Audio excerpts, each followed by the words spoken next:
Iran ধ্বংস হয়ে যাবে কিনা। আমি আজকে পর্যন্ত মনে করছি না, যুদ্ধ কেবল শুরু হয়েছে, এখান থেকে ইসরায়েল তার আদৌ তার তার কবর রচনা হবে আমার আজকে যা মনে হয়েছে। কারণ ইরানের হিস্ট্রিটা আপনার জানতে হবে।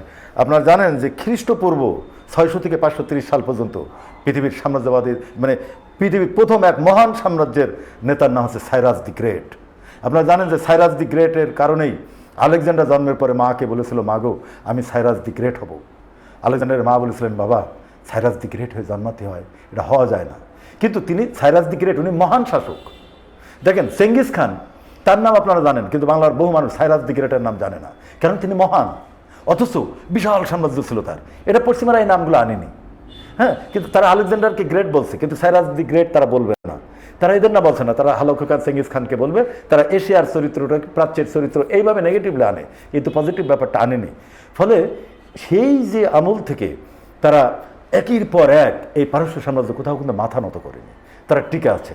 এবং পারস্য সাম্রাজ্যের সবচেয়ে বড় ব্যাপার হচ্ছে, পারস্যের প্রতিটা মানুষ মনে করে এই বায়োলজিক্যাল দেহের থেকে সম্মানের হচ্ছে তার স্পিরিচুয়াল দেহ, অর্থাৎ স্পিরিচুয়াল আত্মা, অর্থাৎ মর্যাদা। সে মর্যাদাকে কখনোই বায়োলজিক্যাল দেহের উপরে দেয় না।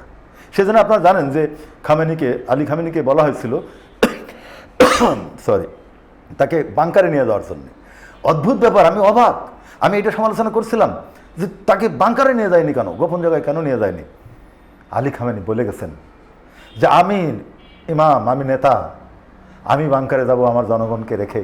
এটা হতে পারে না, কি উদাহরণ তৈরি হবে? সে কারণে বলছে আমার পরিবারকেও না। আপনারা জানেন যে উনি মারা গেছেন, ওনার মেয়ে মারা গেছে, জামাই মারা গেছে, নাতিরা মারা, তার টোটাল পরিবার ধ্বংস হয়ে গেছে।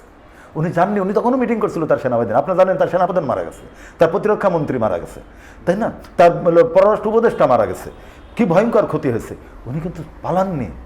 উনি বলছেন যে আমার মৃত্যুর মধ্য দিয়ে যদি ইসরায়েল, আমেরিকা মনে করে যে তাদের জয়লাভ হয়েছে, না, এটা ইরানের জনগণ, পারস্যের জনগণ তার এই মর্যাদার যে লড়াই, এই লড়াই থেকে পিছু পা হবে না।